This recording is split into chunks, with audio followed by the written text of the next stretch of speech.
Good morning students. Our next topic is Artinian module. हमने पहले Noetherian module किया था जिसमें असेंडिंग चेन होती है। अब नेक्स्ट है हमारे पास आर्टेनियन जिसमें मेन क्या होता है, डिसेंडिंग चेन होती है। ठीक है। An R module M is called Artinian if for every descending chain. सबसे पहली बात तो यहाँ पर हमारे पास जो चेन होगी मॉड्यूल्स की वो कैसी होगी, डिसेंडिंग होगी। सच दैट M1 हमारे पास कंटेन करेगा M2 को, M2 कंटेन करेगा M3 and up to so on Mn contain करेगा Mn+1 को ऑफ द सब modules of M। Then there exist एक पॉजिटिव इंटीजर आता है k सच दैट कि एक उस फाइनाइट नंबर k के बाद आगे के जितने भी सारे मेरे पास सब मॉड्यूल्स हैं वो क्या हो जाएंगे, स्टेशनरी हो जाएंगे, एक दूसरे के अंदर कंटेन होना बंद कर देंगे। ठीक है। So mk is equals to mk+1 and in general बोलूँ मैं तो mk is equals to mk+i। ठीक है। और second we can say that every descending chain of sub modules of m become stationary after a finite number of steps. कि एक finite number तक तो सपोज 10 है या 20, वहाँ तक तो एक दूसरे के अंदर इस तरह से कंटेन होंगे, बट एक फाइनाइट नंबर के बाद वो चेन क्या हो जाएगी, हमारी स्टेशनरी हो जाएगी। एवरी और second definition, every properly descending chain of the सब modules terminate after a finite number of steps, यानी कि टर्मिनेट हो जाएगी, वो बंद हो जाएगी, स्टॉप हो जाएगी एक दूसरे के अंदर कंटेन होना। ठीक है। और every properly descending chain of sub modules is finite, और जो ये चेन होगी वो हमेशा कैसी होगी, फाइनाइट होगी, कभी भी इनफाइनाइट नहीं होती है। ठीक है। अब इसी के बेस पर हमारे पास फर्स्ट थ्योरम आती है इसकी, लेट m कोई भी एक लेफ्ट आर मॉड्यूल है, then the following conditions are equivalent. First है m इज लेफ्ट आर्टेनियन। ठीक है। तो सेकंड कंडीशन हमें प्रूव करनी है, every non empty family of sub modules of m has a minimum element. ये मैंने आपको लास्ट में भी बताई थी जो हमने कल थ्योरम की थी, सेम वही है। अगर यहाँ पर अब हमारे पास क्या है, डिसेंडिंग चेन है, तो यहाँ पर हमारे पास ये क्या आएगा, मिनिमल एलिमेंट आएगा उसके पास। ठीक है। एंड थर्ड कंडीशन मेरे पास होगी, every quotient module of m is finitely को जनरेटेड। वहाँ पर सिंपल उसका सब मॉड्यूल था, ध्यान रखना, यहाँ पर इसका क्वोशिएंट मॉड्यूल है m का। ठीक है। Now first implies second prove करते हैं। फर्स्ट कंसिडर करके चलते हैं कि सपोज हमारे पास जो m मॉड्यूल है वो कैसा है, आर्टेनियन मॉड्यूल है। अगर वो आर्टेनियन मॉड्यूल है तो इट मीन्स उसके पास एक डिसेंडिंग चेन होगी। ठीक है। किसकी, उसके सब मॉड्यूल्स की। तो इसलिए सब मॉड्यूल्स पर काम करना है तो सबसे पहले मैं उस सब मॉड्यूल्स के क्या कंसीडर करके चल रही हूँ, एक कलेक्शन कंसीडर करके चल रही हूँ। Let capital C is collection है ऑफ ऑल द सब modules of m where lambda belongs to index set A be a non-empty family of some modules of M. Now since जो मेरे पास ये family है इसके पास ऑब्वियसली क्या है, सब मॉड्यूल्स है, तो ये कैसी होगी, नॉन एम्प्टी होगी, is non empty. So there exist कोई भी एक पर्टिकुलर मेरे पास लैम्डा 1 आएगा from the index set such that कि मेरे पास m लैम्डा 1 अगर मैं चूज़ करूँगी तो वो कहाँ से चूज़ करूँगी, इस कलेक्शन C से। अब मिनिमल की बात करते हैं, हमें सेकंड हमें क्या प्रूफ करना है सेकंड में, कि इसके पास एक मिनिमल एलिमेंट होगा। So we are saying that कि m लैम्डा 1 क्या है, मिनिमल है। अगर ये या तो मिनिमल एलिमेंट होगा, और इफ अगर ये मिनिमल एलिमेंट नहीं होगा तो कोई सेकंड एलिमेंट होगा।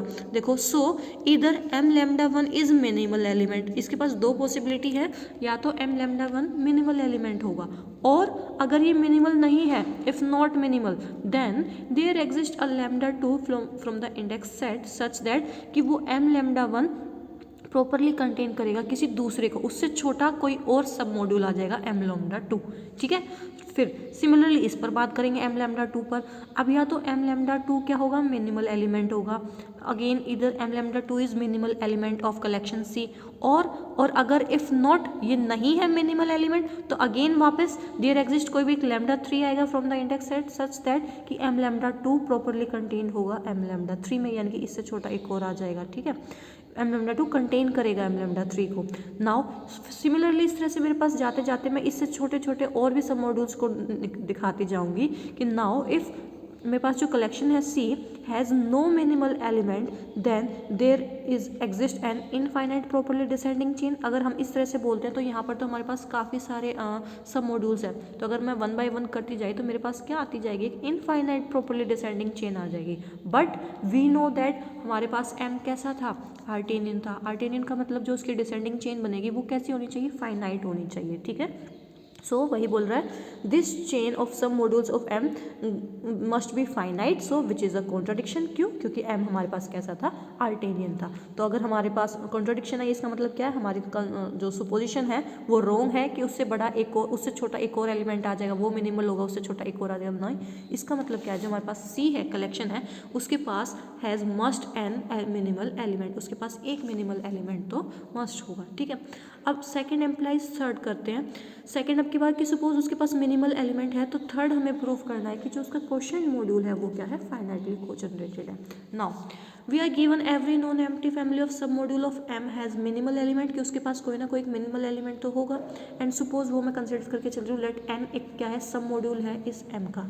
ठीक है, नाउ आपके बाद मुझे क्या बनाना है, क्वोशंट मॉड्यूल बनाना है। ठीक है, तो देखो क्वोशंट मॉड्यूल कैसे बनाऊंगी मैं, कंसिडर द एक फैक्टर ग्रुप बनाया m बाई n, इस टाइप का बनाया, and let m lambda upon n, ये मैंने कोई भी उन सबका सेट बना लिया, सारे क्वोशंट मॉड्यूल फैक्टर मॉड्यूल्स का, be the family of the सब modules of m by n type की जितनी भी फैमिली होगी, जितने भी इस टाइप के बनेंगे वो हमने उनकी क्या बना ली, एक फैमिली बना ली, सच दैट कि मेरे को प्रूफ क्या करना है कि इनकी इंटरसेक्शन है वो किसके इक्वल आएगी, एन के। देखो फर्स्ट पेज पे आओ, हमने डिफाइन किया था कि जो हमारे पास ये इंटरसेक्शंस होती है सब मॉड्यूल्स की, वो उसकी किसके इक्वल होती है, जीरो के इक्वल। ठीक है, उसकी जीरो। और यहाँ पर अगर मैं जीरो बोलूँ या फिर आइडेंटिटी बोलूँ, हमारे पास जब भी क्वोशंट फैक्टर होता है तो क्वोशंट फैक्टर की आइडेंटिटी क्या होती है, एन होती है। तो यानी कि ये इंटरसेक्शन किसके इक्वल आएगी, इसकी identity M lambda by N की आइडेंटिटी होगी एन, यानी कि या तो मैं इसको आइडेंटिटी बोल सकती हूँ, और I can say that zero of M by N की ये क्या है, जीरो है। ठीक है, वहाँ पर जीरो था, सारे के सारे एम लैम्डाज इक्वल्स टू जीरो, और यहाँ पर अगर मैं इस क्वोशंट फैक्टर की बात कर रही हूँ तो पर्टिकुलर ये अपनी आइडेंटिटी के इक्वल आएगा, यानी कि zero of M by N. Now N मैंने लिया intersection of the M lambda upon of N.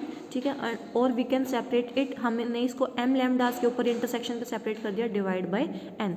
उसके बाद देखो, अगर मेरे को कोई एक एलिमेंट लेना होगा एम लैम्डा बाय एन का, तो मैं किस टाइप का एलिमेंट लूँगी, इधर से ऐसे लूँगी ए प्लस ऑफ एन, वेयर मेरा ए कहाँ से बिलोंग करेगा, एम लैम्डा से बिलोंग करेगा। ठीक है, नाउ ए प्लस एन अगर मैंने इंटरसेक्शन से चूज़ किया तो पर्टिकुलर किसी न किसी एक में बिलोंग भी करेगा, तो मैंने किसी पर्टिकुलर यहाँ से उठाया एम लैम्डा बाय एन, कि ए प्लस एन उस एम लैम्डा बाई एन में बिलोंग करेगा। ठीक है, वेयर जो ये ए होता है ये कहाँ से बिलोंग करता है, इस एम लैम्डा से बिलोंग करता है। ठीक है, अब ए अगर किसी एक पर्टिकुलर में जा रहा है तो ऑब्वियसली बात है उनकी इंटरसेक्शन में भी जाएगा, so a belongs to also intersections of all M lambdas. ठीक है, अब इसमें बिलोंग करेगा, तो अगर मैं प्लस एन करूँगी, ये एलिमेंट मेरा किसका हो जाएगा, फैक्टर ग्रुप का, और ये बिलोंग करेगा मेरे पास intersection of M lambda by n, यानी कि ये एलिमेंट इसका बनेगा। मैंने क्या शो कर दिया, इसके पास मेरा ये एलिमेंट है। ठीक है, अब एक और रिजल्ट होता है, ये रिजल्ट नोट करो, G by H is equals to H if and only